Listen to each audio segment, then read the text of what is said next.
Ladies and gentlemen, no, this is not the line of scrimmage. It's not a football show. That was my mistake to Angel. This is Green White Checkered. It is a racing show. It's all about NASCAR. And today, very special guest, Bob Pockrass, who uh, follows all things NASCAR. He is a NASCAR Tibetan monk, if you will. He knows everything in depth. Bob, thanks for coming on. Well, thanks for having me. Glad to be on. I guess we'll talk about the race yesterday in Martinsville. I saw your snippet at the end of the race about tires and maybe tire wear. Goodyear has to come up with something. Um, the same guys stunk up the show yesterday. Obviously, William Byron was up there a lot. Kyle Larson, Chase Elliott was up there. Um, yeah. So, what do we take away from Martinsville? Because, to be quite honest with you, it seems like on short tracks, Bob, it's the same old song and dance. Yeah, it is. Um, Sorry, I got some stuck in my throat. That's okay. um, it's not because I don't want to talk about short tracks and the struggles of, obviously it was difficult to pass, and William Byron seemed to be the only one who could. Why was that? It's hard to uh, hard to know, but it's frustrating to watch, and it's frustrating, I'm sure, for drivers. Kudos to William Byron for being able to do what he did, and obviously a great day for Hendrick Motorsports. But you certainly would want drivers who are faster than another car to be able to pass, and you saw the leaders catch traffic and still not be able to pass drivers in 28th or 29th, and you've seen it. You saw it last year when Ryan Preece led a bunch of laps, got caught speeding, went to the back, and can't really move up. So the short track package remains a challenge. Obviously, you saw at Bristol the tires that wore maybe inadvertently as much as they did. Can NASCAR find a good balance? Can NASCAR and Goodyear? I think that's the hope. There are other options. Uh, doesn't sound like NASCAR is interested in increasing horsepower. A lot of questions on how much impact that would have. They could also outlaw shifting, but that would require them to sit in the tower and look at a computer, and they'd be a when people shift, and they could just black flag them. But there seems to be a little bit of hesitancy to want to get in that deep, especially when you might have to shift to avoid a wreck or something. But certainly a challenge for NASCAR still on the tracks.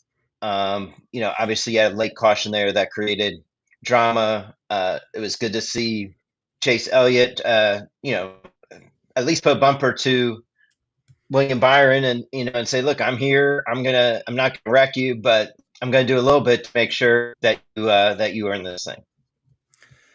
So, is this all a product of the new car? Because ever since they went to the one lug nut tire, and then they started tinkering around with other stuff, it just seems like NASCAR is just trying to tinker way too much. Um, and I think that's what upsets the fans. Bob, you go back to when Dale Earnhardt died, then they came up with the chase, and then they did that for a while, and then the stage racing and the lucky dogs. Um, it just seems like when NASCAR finally sort of turns the corner to try and make things right, then they do some stupid stuff to make it wrong. Oh, I enjoy the stage racing because I like a chance to go get some snacks and go to the restroom and not miss anything. So, and I like the fact that just think about Martinsville without stage racing. Like what interest would you have in the 100 at all, or 100 laps at all, right? Here at least you had points being given out after 80 laps, so it created some urgency. It created even difficult to pass, some urgency to maybe try to get physical with somebody else. Obviously, the next car, went from it not being great on intermediates to being really solid on intermediates, but just struggling Yep. uh, on the short tracks. And NASCAR, that they've got a little bit of a yeah.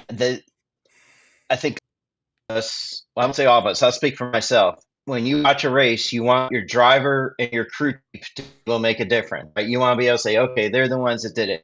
And with this car, in some ways, the driver makes maybe a little more difference because everybody has the same thing. But when everybody has the same thing, you can't tailor the car to maybe a driver's strengths.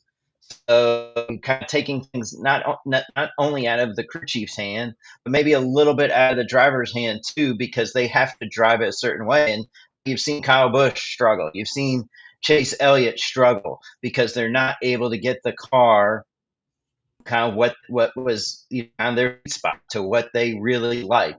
And so that is kind of a frustrating dynamic of this car. And we'll see how NASCAR continues to evolve.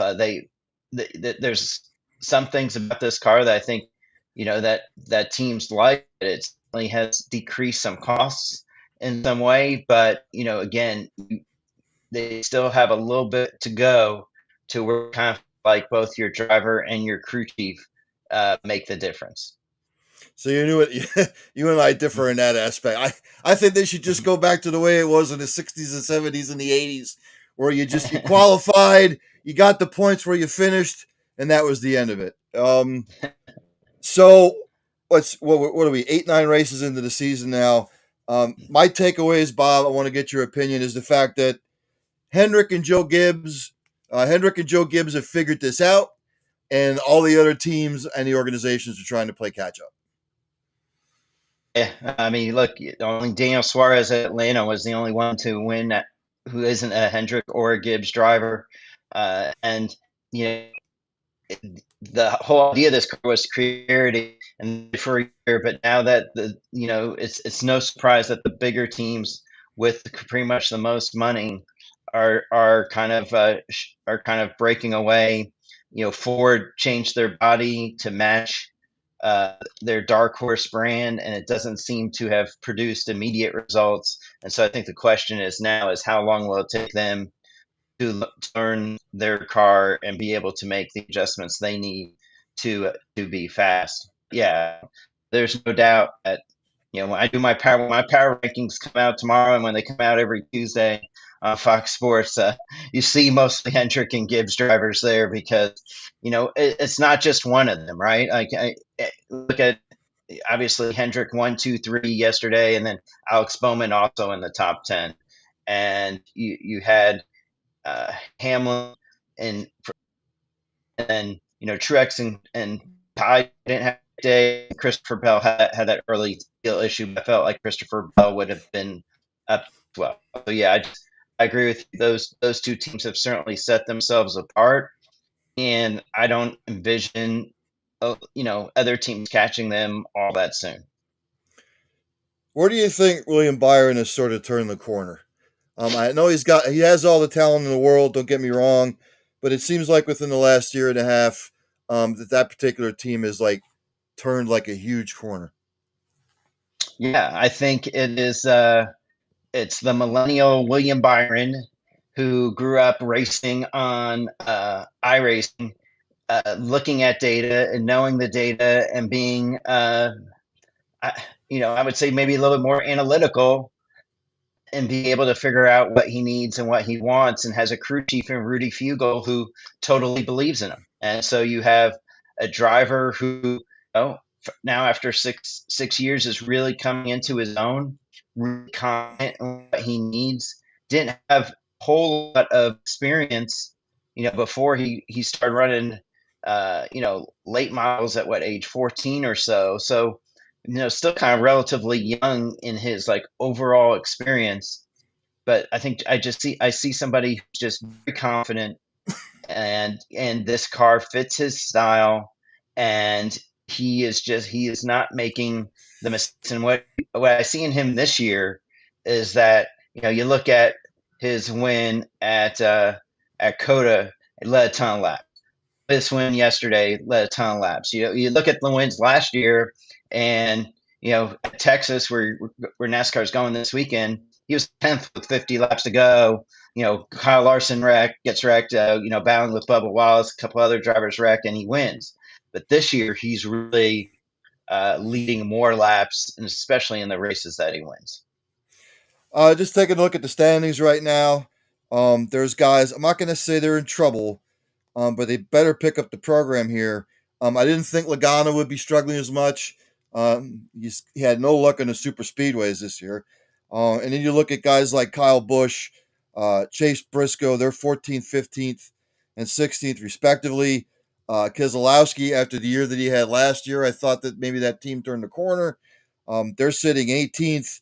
Some of the guys at the top, obviously Larson, Truex Jr., Hamlin, Byron, Blaney, Elliott, you sort of expect them to be up there. But Bush, Briscoe, Logano, and Keselowski, Bob, struggles early, but they better get it corrected soon. Yeah, and look, Logano didn't have any luck, as you said, on the super speedways, and he's kind of surged here the last couple of weeks.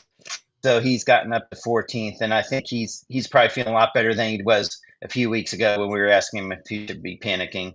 Briscoe, 16th in points, but where he was last year, I would say like he at least he can see a little bit of progress. But if you're Kyle Busch, you're concerned. Not only have you had some races where especially short tracks where you haven't done well, but you have a teammate who's really struggling, Austin Dillon. Probably not a lot of help there right now as Austin Dillon tries to get out of the funk that he's in. And if you're Brad Keselowski, you're probably, Keselowski has said all year that he believes in the potential of this car from the numbers that they saw in the wind tunnel. But uh, you're, I believe his patience is probably being tested. Not only is he probably worse than what he thought it was going to be. But Busher being 13th, I think, is probably worse than what they thought they would be, especially after last year when both in the top eight. Before I let you go, let's talk about Texas a little bit. Obviously, a 2 mile track, heavy on speed. Cars tend to get, spread out. Not so much a handling track. Uh, but with the stage racing, Bob, Texas, it's a 2 mile super speedway, and sometimes fuel will come into play. Just looking at the history, Kyle Busch leads all drivers with 4 wins there, Hamlin with 3, Dillon, Larson, Logano. There's a bunch of them with 1 win apiece there. I'm looking at the Texas race to sort of be sort of the same people up front. We haven't heard much of Tyler Reddick. I know he's had success at Texas. Um, I sort of feel like this is a track that Kyle Busch can turn it around just because of the success that he's had there. What are you looking forward to, or what are you looking to going into Texas? Yeah, I mean, I think when you look at how strong Kyle Busch was at Vegas, but just had kind of pick crew problem. I agree with you. He just has to forget about last fall when he had issue and just spun out and wrecked and had his dinner. And so if he can not think about that and think about his good run at Vegas, he's got a shot. However, I'm going to be looking at is Bubba Wallace. He's battling Larson for the lead, and Larson wrecked there late in the race in the fall, and then he restarted on the front row and kind of lost it on a late restart. He told me that he probably won't. It's going to be hard for him to even watch that race, but when he's trying to prepare. So if you're looking for two, I think as you said, looking for drivers other than the Hendrick and the Gibbs driver, Kyle Busch, Tyler Reddick. I'd throw Bubba Wallace in there as ones who could cause who could make some noise. And one other is Ross Chastain. He also was up there near the end of the race in the fall, and this is one of those tracks I feel like could be in his wheelhouse. Is Bubba racing for his seat this year? I don't think so. I don't think so. I think he's got at least one more year. I think he's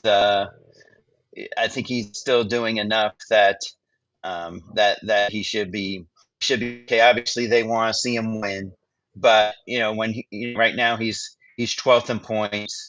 He's 13 points behind Tyler Reddick, which is a spot or two a race. That's going to keep you. That's going to keep him in the beat for sure. Bob, I want to thank you for coming on. Before I let you go here, why don't you tell the people out there where they can read your material, where they can get a hold of you? Obviously, Angel put it up there, but tell the people where they can get a hold of you. Yeah, you follow me on Twitter at Bob Pockrass, Instagram, same handle, TikTok a little bit there as well.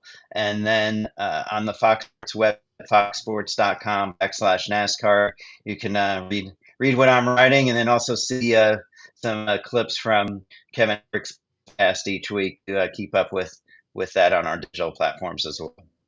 Bob, thanks for coming on. As we get deeper into the season, I'd like to have you back on. So All right, sounds good, Ryan. Thanks for the time.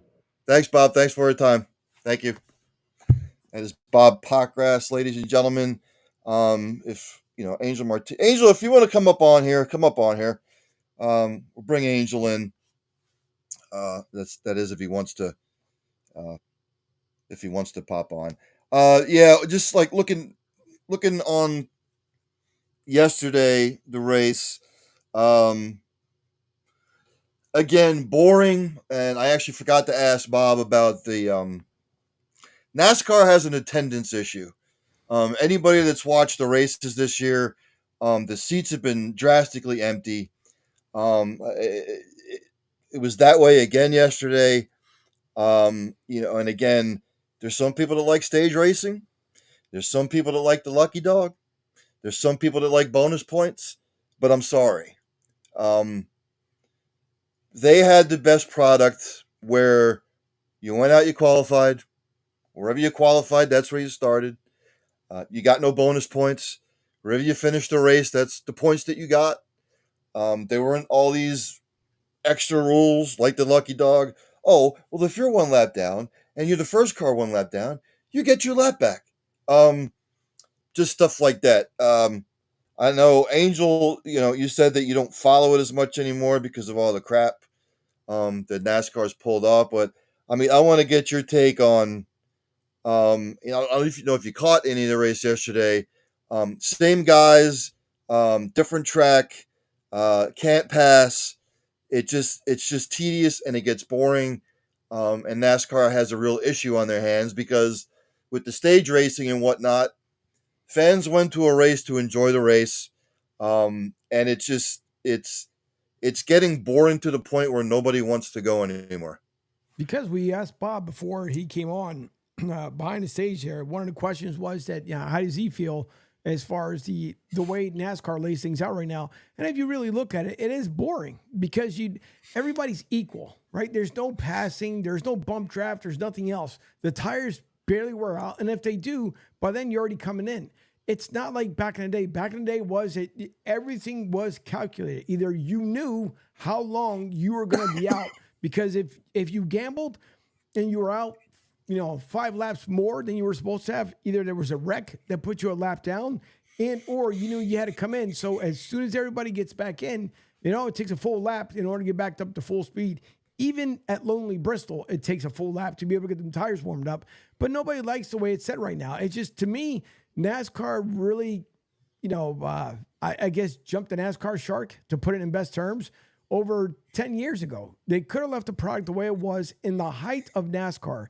And we're looking back at literally between 2005, I want to say, to right around maybe 2014, 2016 is when people were buying the merchandise, the jackets. You couldn't even keep the jackets on the shelf. And people who had stores, they didn't know what to do. They didn't know what the craze was. And it's because everybody had really gotten into it. NASCAR right now has pretty much proven themselves that the product they've put out there is garbage. I mean, to put it in best terms, because your fans are the ones that came there to spend the money, tailgate. I mean, I don't think anybody goes to the track the way they used to. Was you would leave from, let's just say, Martinsville to go to Atlanta. As soon as the race was over, you pack up the RV and you head off to the next track. Then you might take a week off to go home, refuel, get some more stuff, unless, you went from track to track. Now the fans aren't barely even doing that. It's not like the way it was before. So NASCAR really needs to go back and take a look and see. And I get it. They're making the cars safer. I don't have a problem with that whatsoever. That's the best thing they could have ever done. Unfortunately, the Dale Earnhardt and Adam Petty, they had to learn from them and those mistakes in order to make the cars even safer. but it's just not the way it used to be before. And you really are just, people made fun of it before, Ryan, where it's like, oh, I'm just watching cars going in a circle. That's now literally what it feels like, because it's just not competitive. There's no science to it. It's basically like, okay, we got 2 laps before either a mandatory caution. We had 2 laps before, the ridiculous pits that you have to come in for. And so there's no strategy. Now it's a free-for-all. So either you got to wreck somebody with 3 or 4 laps to go in order to make it interesting. So looking ahead to Texas here, I'll tell you what, since I've botched this whole thing up anyway, but the line of scrimmage and giving Angel misinformation, I'm going to roll green, white, checkered. I'm going to roll this into just an old guy talking about sports. That way it saves me from coming on Wednesday. It'll take us close to the 8 o'clock hour, and then Angel can get ready for the next show, which is Inside the NFL with Lloyd Vance. So looking ahead to Texas, this is going to be my top 5. I'm going to pick Kyle Busch to win. I think he gets the W and gets back on track. I'm going to go Chase Briscoe second. Tell you what, Eric Jones third. I'll go William Byron fourth, and then I'll go Christopher Babel fifth. Angel, just off the top of your head, pick 5, I guess. Let's see. I have to do is like Marty McFly. Give me 3, 24, 48. What's Juan Pablo Montoya. Who else do I have here? No, you know what? I'll take Pitbull's team. How about that for Texas? There you go. Yeah, There's nothing wrong with that. Yeah. By the way, for those who don't know, obviously a super fan of Pitbull. Hopefully one day he'll come on the show here. But no, for Texas, it's just there's nobody really that stands out, Brian. That's the worst part. Before it used to be like you knew that Kyle Busch, there was this track in Texas, right? Joey Logano, same exact thing. Kevin Harvick, same exact thing. Not anymore. It's become like the NFL, the no fun league. NASCAR, we'll have to bring up an acronym for NASCAR. But it's just, I can't friggin' pick anybody knowing that it's not a thing of strategy anymore. It's just, okay, draw straws, you're winning this week. I don't like it. I don't like the product. Well, the way the product is now, we can drop the N and then just use the rest of it. Okay, that'll work. NASCAR.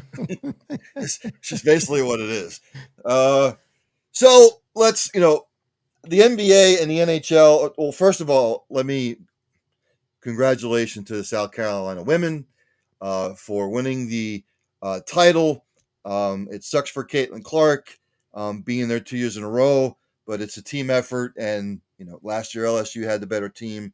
Yeah. This year, South Carolina had the better team. But look, they drew like 18 million viewers, which is the most watched NCAA final, men or women, in the last, I think it was 5 years. What Dawn Staley has done there has been nothing short of miraculous.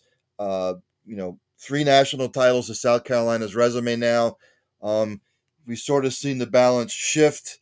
UConn had a stranglehold on it for the longest time, but with NIL and everything else coming into play, it's sort of like leveled the playing field.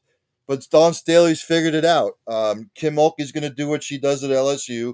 It almost just feels like we got South Carolina and LSU, and they're teeter-tottering off of one another. Yeah, but I will say this now. First, let me get this out there. Where is Dawn Staley from? She's from Philadelphia. That's right. And we breed winners, because that's what we do in Philly, regardless of what people say. But no, Dawn Staley, I tell you what, she did a excellent job as far as saying that, Caitlin Clark is one of the GOATs. Really, I mean, she did. She recognized her for exactly what she is, the athlete, to kind of just keep putting women's basketball up to the forefront. And we'll see what happens, when she gets drafted by Indiana. So it's not going to be the same. I mean, it's going to be a struggle, but hopefully she'll be able to help that team out. But that team, for the first half, you really had to give it to Iowa. And it was close. So it wasn't like there was any kind of blowout whatsoever in this game. It was just really close. What Dawn Staley figured out was in the second half is who she had to pair up against Caitlin Clark. Once she did that, South Carolina then took control of the game and stayed in control for the rest of it. But I will say this much, too, when it comes to Caitlin Clark, some of those threes that she's on, I think she was further than Steph Curry with some of those threes. It's amazing to me, but you know what? She's going to go out with her head held up high because she did a lot for Iowa. She did a lot for the game. She's going to enter the draft. We'll see how it plays for her in the WNBA. But Dawn Staley was the better of the two coaches. And the good thing was with Dawn Staley, even though she was on, what was it, the first night of the Final Four, she was on with the crew from TBS.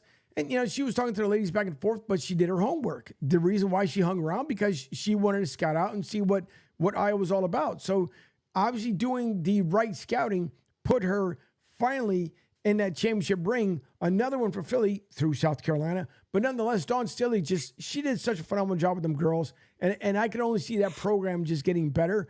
But now it becomes a chase of which athlete they can find from high school to be able to join the ranks of South Carolina, Iowa, UConn.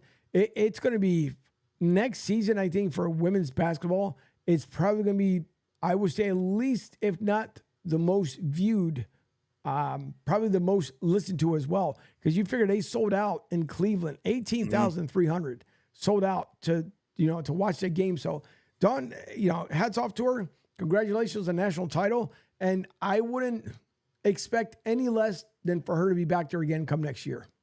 Yeah. I mean, once you start winning national titles, and of course you got to pay them well now, Angel. So, she's building a dynasty in South Carolina, obviously. So we're getting down to the nitty gritty NBA, NHL. A lot of teams in the NBA only have 4 or 5 games left. Let's look at the standings. And NBA in the Eastern Conference, Boston solidified the 1 seed, obviously. The Bucks are second, the Magic are third, the Knicks are fourth, Cavs are fifth, the Pacers are sixth, 76ers seventh, Miami Heat eighth, Bulls ninth, Hawks 10th, Nets, Raptors, Hornets, Wizards, Pistons have all been eliminated. But again, of course, Joel B comes back. But of course he sits against San Antonio. Maintenance. Whatever with the maintenance crap. But him coming back sort of like changes the scenario in the East. I know they're going to get a lower seed, but with him back, the Celtics will more than likely get through the first round. But there's only 2 games separating third place from 7th. So a lot's going to change. If Philadelphia goes on a winning streak and they win out and some of these teams slip, Philadelphia could easily move up to the 4 seed. So, I don't know. Being a Celtics fan, it always scares me just from the standpoint is they have a lot of great players, but is Kristaps Porzingis, going to do well against, Embiid if they come up? Probably not. Maybe just enough to slow him down. Obviously, everyone's going to pick Boston out of the East, but then you look at the rest of the teams, once you get to the playoffs, it's a different story. So I'm sure Philadelphia doesn't want to sit at the 7th seed because they'd have to play Milwaukee in the first round.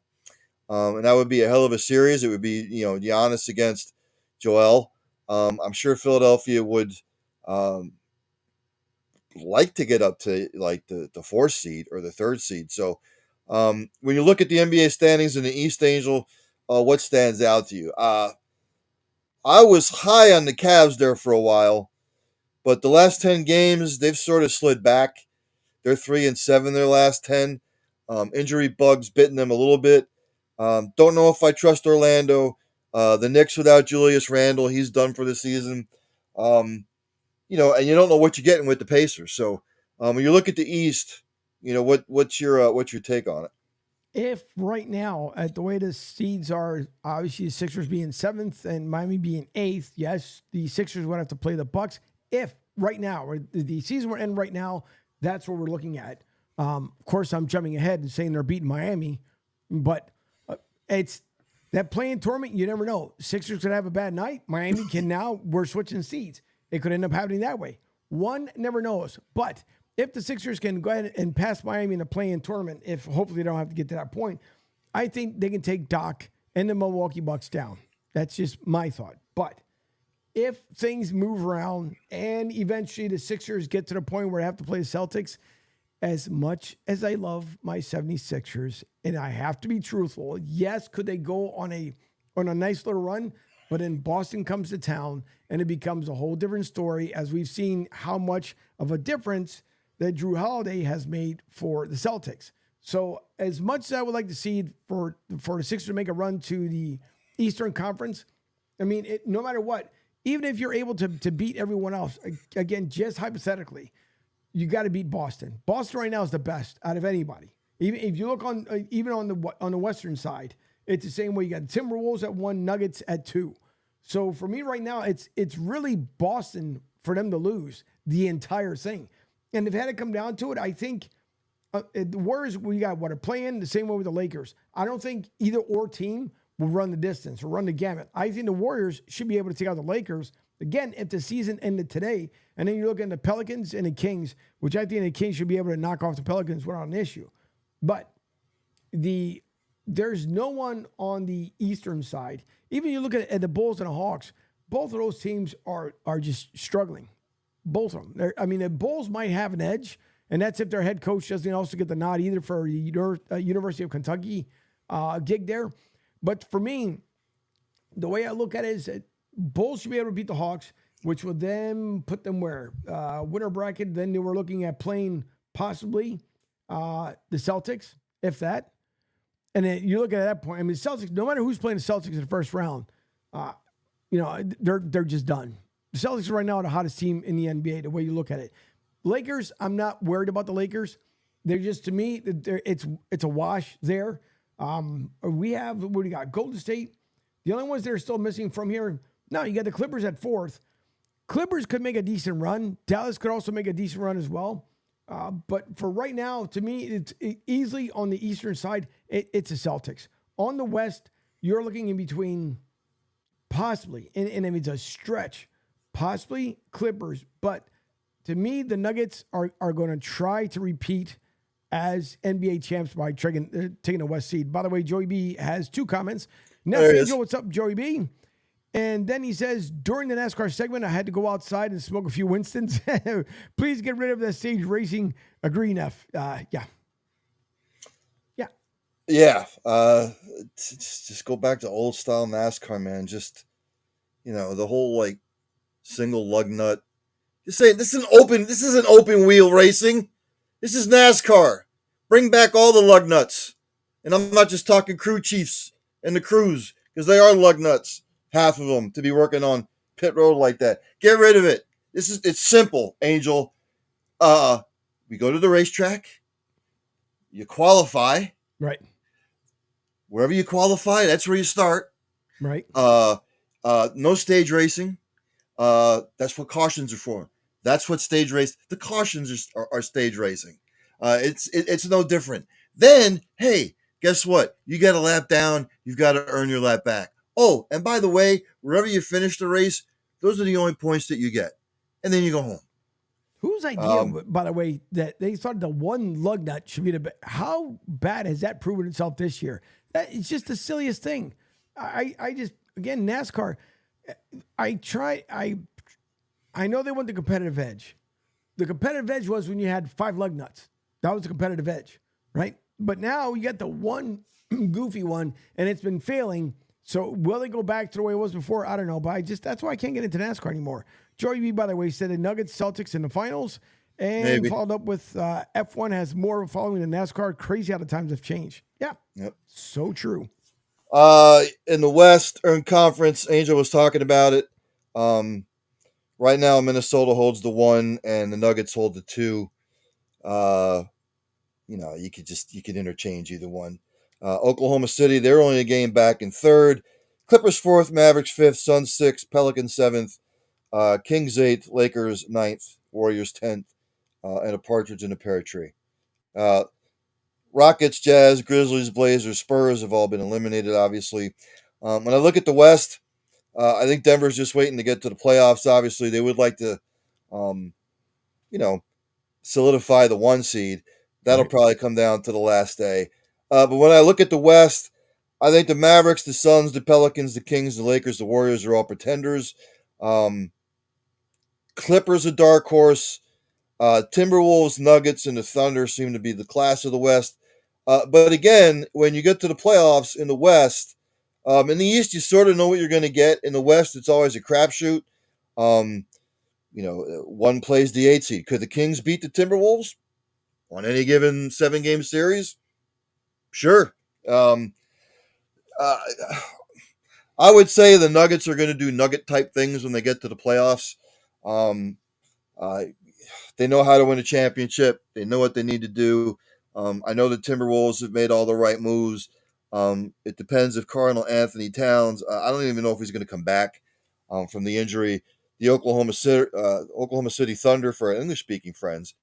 Shea Gregorius Alexander. He's the engine that drives that train. So, but when I look at the West, Angel, until somebody knocks Denver off, I gotta go with Denver.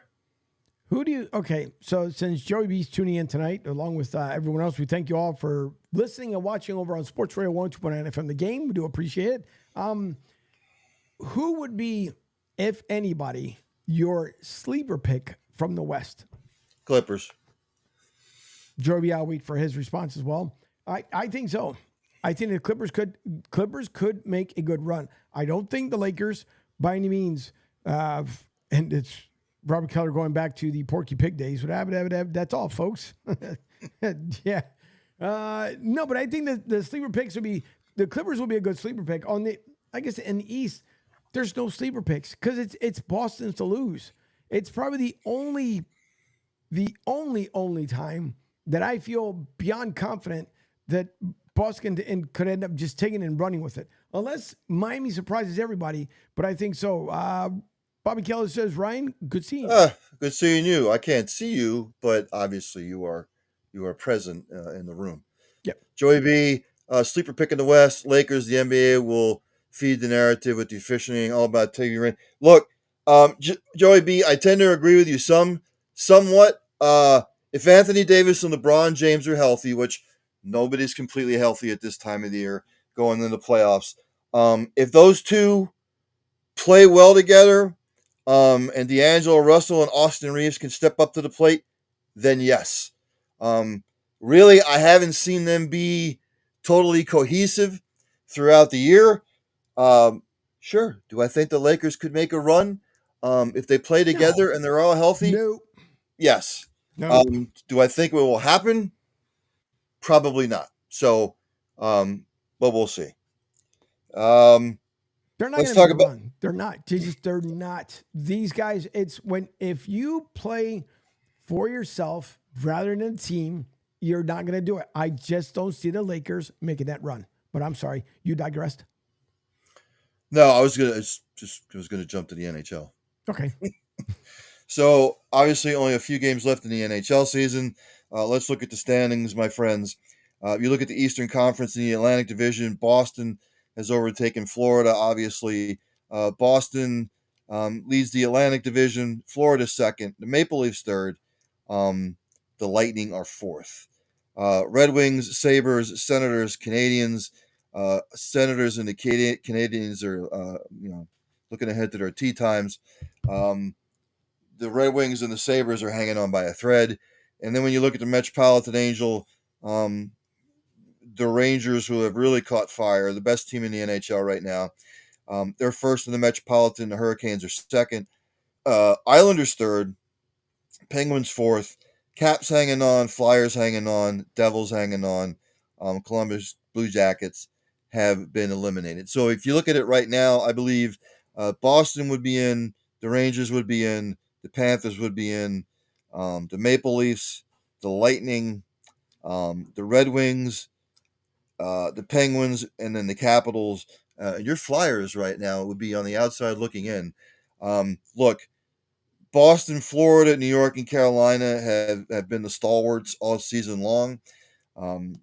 Florida's bumped into a little bit of a problem here lately. Boston's overtaken them. The Rangers and the Hurricanes are the two teams that seem to be lighting it on fire right now. The Boston Bruins are doing Boston Bruin things. When you look at the East, again, I think it's going to come down to Boston, Florida, the Rangers, or the Hurricanes. But who knows? when you get to the NHL playoffs, the best playoffs in the world, because when you get to the NHL playoffs, if you have a goalie standing on your head and you're Right. playing good defense, you can go far. You could. Although Joey B says, NHL, let's go Avalanche in the West, Avalanche in the West, Panthers come out of the East, and then he believes that it's Colorado, Florida in the Stanley Cup Finals. Colorado sucks on the road, though. They're horrible on the road. They're terrible. They are, but they found a way, right? A couple years ago, they weren't so good either on the road either, but they ended up winning it. Joey B says, Angel Thunder early, we need a video playoff atmosphere in Tampa Bay, pretty special. Oh, it will happen. It will happen. It's because obviously I can be back in Philly, but listen, for those who don't know and have wondered, even though it's weird, yes, because people come with their jerseys or sweaters, as it's called in the NHL, a blistering 95 degrees and the fans are still wearing outside as we all sit in Thunder Alley with their sweaters on, and it is hot. Me, I go to the t-shirt. There's no way because the jersey would be just the sweater way too heavy, but it is that playoff atmosphere. I will say it's a lot of fun.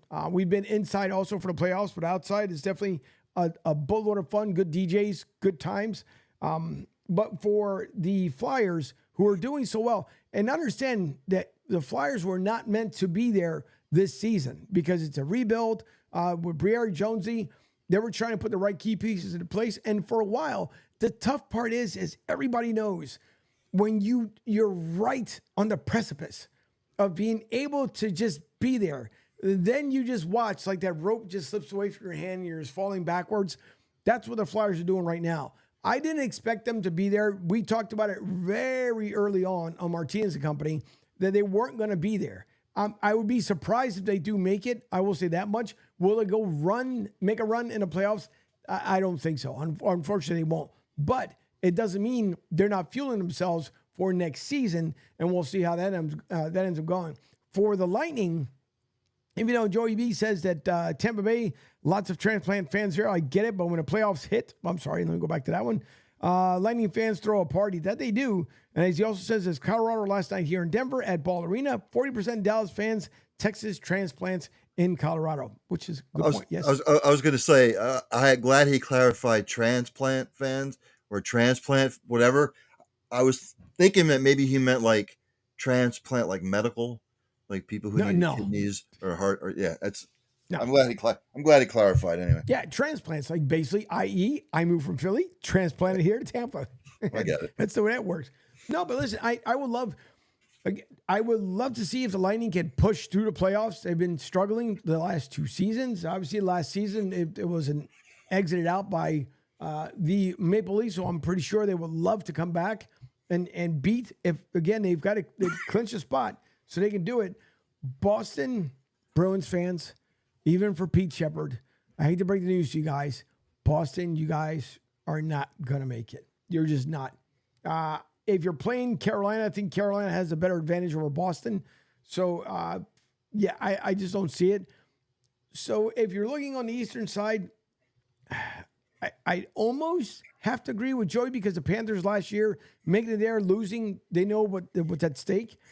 But the Lightning could stay injury-free, could possibly get themselves back into contention and hopefully win their third. But that's going to be tough. And then have you spoken about the West yet or not yet? No. I'm looking at, who won the Stanley Cup 30 years ago? Flyers? No. Darn it. 93-94. Chicago? Nope. Rangers. 30 years. So it was 50 years in between cups. They won it. And it's now been 30 years since their last cup. I'm looking at the Rangers, the way they're playing right now. They've got fantastic goaltending. Now, when the season's over, I'll make my picks. But right now, I'm looking at the Rangers as being the hottest team in the East. They have everything going for them right now. They're fantastic home. They're fantastic away. As if the season ended today, Angel, I would pick the Rangers out of the East, to be quite honest with you. We go to the West. Yeah, we go to the Western Conference. In the Central, the Dallas Stars, who have absolutely caught fire. Neff taking the Rangers to go on a deep run in the playoff. Yeah, Joey B, and I'm not smoking anything. I'm not drinking anything. Yeah, I'm taking the Rangers. Stars, who are just have caught fire. They're first in the Central. The Avalanche are second. The Jackets, the Winnipeg Jets. They're third. Predators hanging on. The Blues hanging on. The Wild hanging on. The Coyotes and my Blackhawks have been eliminated. And then in the Pacific, the Vancouver Canucks and the Edmonton Oilers have clinched playoff berths. We got the Kings, the Golden Knights, and then the Kraken, Flames, Ducks, and the Sharks. All been eliminated. So when I take a look at the West, Dallas playing so well right now. About a month and a half ago, I would have said either Vancouver or Edmonton.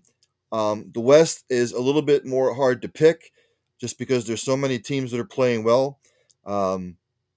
There's one team, though, that I take a look at that could be a sleeper just because it's a veteran-laden team. San Jose? No. The Los Angeles Kings. Yeah. When I look at them, 7-3 their last 10, but they're gritty, man. They play tough defensively. I know people are going to say the Vegas Golden Knights too right now. I just don't like what I've seen out of them. They haven't found consistency all year long. I don't like their goaltending. Joey B says Avalanche have some goaltending issues. Now, Georgiev and they both look great at times, but when they're bad, it's bad. Yeah, Joey, and especially on the road, and in the playoffs, you have to win on the road. Again, when I take a look at the West, the Stars are going to be the sexy pick. But if I had to pick a dark horse, it would be the Kings. I would have said the Winnipeg Jets, but they've sort of tailed off as the years gone on too. That they have. Listen, sometimes in the NHL, sometimes you don't have to find that consistency. As weird as that may sound, but do I see the Golden Knights repeating as Stanley Cup champions? Nope. Because they really, at this point, would literally have to find strike the lightning in a bottle in order to be able to do so. I would agree with you with the Kings. They could be the sleeper for sure. But Colorado is going to be kind of tough. In all honesty, they are going to be tough unless Dallas plays some sort of crazy elimination. But, God, do I really want? I think with Joey, I would have to agree with the Avalanche. I mean, you're two Stanley Cup separated from the last time they won it, and they won it with speed. I could see Colorado making themselves a run and representing the West. No, they're terrible on the road. Sorry. We got about 15 minutes left, 14 minutes, 13, 12, 11, whatever. About 12 minutes in your. All right. Major League Baseball real quick. I know we're like 2.5 weeks into the season. I know it's early, but early on, American League, you knew the Yankees were going to turn around, and again, it's only 10 games. Red Sox hanging, 7-3, the Oilers 5-4, the Rays are 5-5, Blue Jays are 4-6. That's going to be like a black and blue division. You look at the Central, Guardians, Tigers, Royals, the Twins, and the Chicago White Sox. What the hell, man? They're 1-8. They're just it doesn't even look a professional team. And then out west, the Rangers, the Angels, the Mariners, the Astros. Astros, the Athletics, you expect them to suck based on what's going on. But the Astros have started off 3-7. Plenty of time to turn it around, Angel, but not the start you want. No, not for sure. But I'm not worried about Houston. And we've seen them before. That not a good start, but a great finish. But no, 3-7. I think they have to be surprised for sure. And who knows? Dusty is a what do you call him? A special liaison to Houston. And if things don't get turned around, I would say within the first 30 games, maybe they tell Dusty, hey, how about you just come back? Because if anything worse, if you stay below 500 within the first 30 games, then you're talking about you have to really climb that ladder to get back into it. But again, 162-game season, I'm not worried about as much. Chicago White Sox went with a safe hire last season. They remained with that safe hire. How has that safe hire worked out for you? Not so well, Chicago, at all. when you're worried about your jerseys, and speaking of, I don't know who on God's green earth thought that the Philly City jerseys were going to be gangbusters. The most ridiculous jersey I've ever seen come out of baseball. And I love my Phillies, diehard Phillies fan. Who designed that nonsense? That is horrendous, and it looks nothing like at all Philly. It is the worst thing they've ever thought about. Honest to God, I mean, they're already having problems with their friggin' jerseys and the lightweight. It's just who? I would love to have been at City Hall when someone said, everybody, the eyes for this blue shirt. Are you out of your mind? It's horrendous. And they still got to play it a couple more times this season. Who spent money?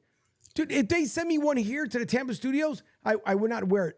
If Bryce Harper, Ruben Amaro, all these guys could sign it, send it back. Sorry, send it back. It's freaking horrendous. I'm trying not to curse. I'm trying not to. And yes, Joey B, I'm triggered about them stupid jerseys because it's come on, man. Honest to God. You think the White Sox ones is bad. This is just ungodly freaking ridiculous. Can't be any worse than the Bears, the Packers, or the Steelers. Oh, it's worse. Original jerseys. Let's see. We go to the National League. National League East, Braves, Phillies, Mets, Nationals, and the Marlins. Maybe they're fishing too much. I don't know. 1-9 for Christ's sake. That's worse than the White Sox. Central, the Pittsburgh Pirates, ladies and gentlemen, with the best record in the National League, but it won't last. I hope it does, but it won't. The Brewers second, the Cubs third, Reds fourth, the Cardinals fifth. That division is like always comes down to like the final week of the season. And then we go out west. The Dodgers are first, the Padres, the Diamondbacks, the Giants, and then the lowly Colorado Rockies, who are not much better than the Marlins. They're 2-8. Again, early on, 162 game season. Again, when you look at the East Angel, sort of playing out the way I thought it would early. You look at the Central. I did not think my Pirates would be 8-2. The Brewers do Brewers type things. They can just never get over the hump anyway. The Cardinals, I think, are a little bit surprising at 5-5. And then you look at the West. Of course, everybody's picked the Dodgers to win the World Series. So, of course, your early thoughts. Of course, and why wouldn't they? Because that bazillion-dollar friggin' payroll that they have right now. So why wouldn't they pick the Dodgers? They'll be eliminated. I don't even worry about them. Colorado, I did like going there to Coors Field. I thought it was like one of those better ballparks. It was a lot of fun. I really enjoyed it last year. We actually went and sat through a lightning storm to the point where they were playing every possible music that is like It's Raining Men.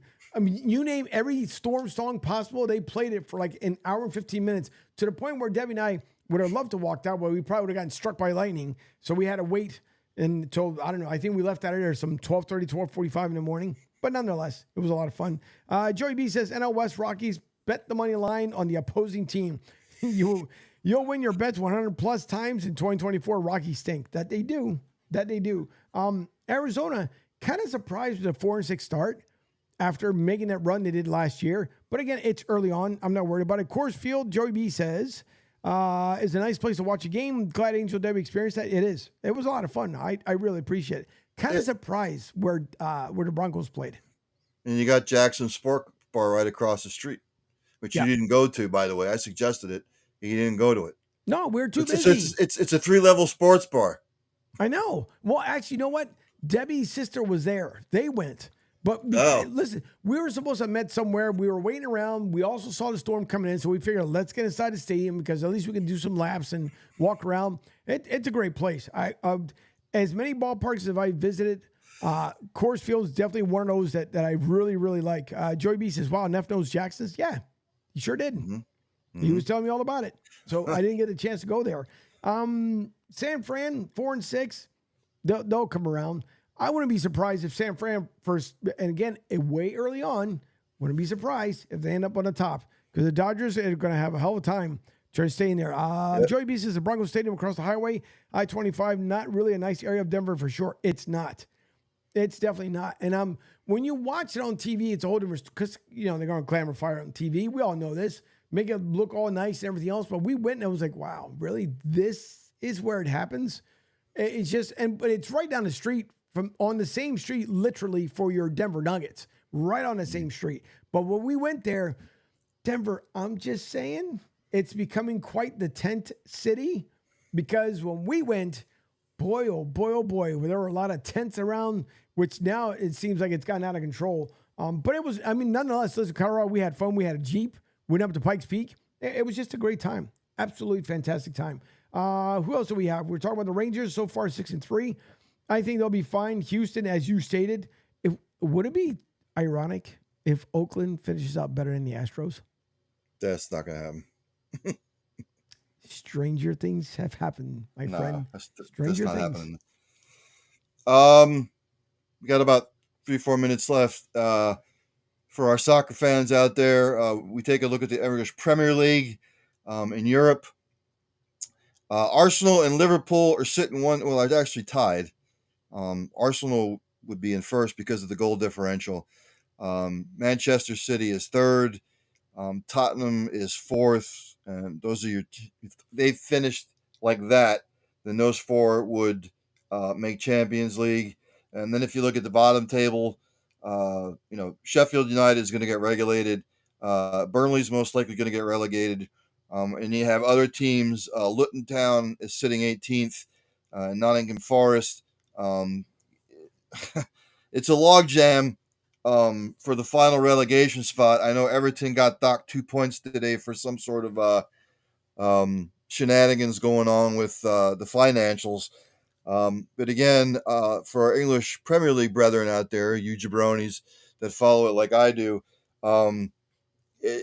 Arsenal, Liverpool, Man City, that's what it's going to come down to. I think we have like 8 weeks left in the season.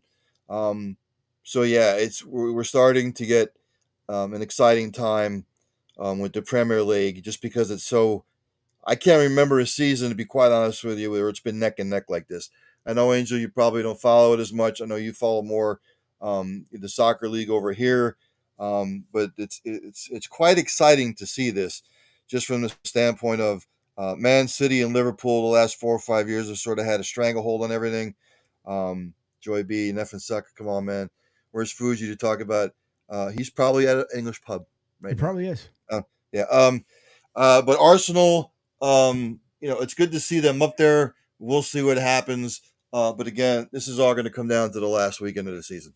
Yep, sure is. By the way, Spalding Media Network, Dylan, hey guys, and enjoy being with the English Premier League. We need a stadium fish and chips review with the Fuji segment. Good luck with that one. Good luck. Because Fuji's fish and chips. Yeah, exactly. All right. Listen, thanks everybody who tuned in today, even though someone stated the wrong show. But hey, who's holding it against them? It's just the way it works. Also, come Thursday, there will be a Martinez company on Thursday, so look for that. That would be probably more likely 8 o'clock. I'm thinking it could maybe get shifted to 7, but nonetheless, there will be a Martinez company on Thursday. Right after this show is Lloyd Vance's Insider Football on Sports Radio 102.9 The Game. Kevin Midget is back with him, so you guys can listen in and watch the show. And of course, starting the morning, it is a Pete Shepard show right here on Sports Radio 102.9 The Game and in the Riptide Media Network, as I am the executive producer for the Pete Shepard show. So lots of stuff that's coming up and more things that are happening, as there will be a shakeup here on Sports Radio. And I don't know. I gotta dress up Brian in some mascot outfit or something. I don't know. Just throwing it out there. Excuse me. Joey B says, "Well done, fellas. Great to see you back together, even if it is Neff's show." Yeah. Hold on before we sign off, because I gotta quickly do a switch over. Joey, ask him what the show is supposed to be tonight. Go ahead. Come on. I'm gonna rub it in. Angel sent me something at work today. Basically, what it was is he sent me something at work today. Do you want to do the show tonight under Martinez and Company or the Line of Scrimmage? Me, not thinking, I'm like, well, the Line of Scrimmage. Knowing damn well it should have been green, white, checker, because the NASCAR show's on Monday. So, hey, look, I'm 55. Give me a break. I'm going to be 56 in 4 months. The mind starts to go. So Joey B says, Neff, what's the show supposed to be about? He just explained it. I just explained it. Yep. Monday nights, it's NASCAR. It's usually on No Filter. Bob Pockrass could, only do it at 7 o'clock. So I just had the show on tonight. But I did tell Angel the line of scrimmage, and, pardon me for being a dumbass. And that's the way we end the show. So thanks to everyone who tuned in tonight to the line of scrimmage with Ryan Neff / green white checkered / man talking sports. We're talking about sports. Yeah. There you go. All right. So we will see you all on Thursday. Don't forget, right after this, it is Lloyd Vance's Insider Football right here on Sports Radio 102.9 FM. The game. Oh, was there? Hold on. Before I exit out of here, as Joey B says. Last comment, NASCAR, soccer, football, baseball. He's got it covered. Ryan Neff, well done. And there you go. All right. Everyone enjoy your night, and I'll see you right back over here on the flip side.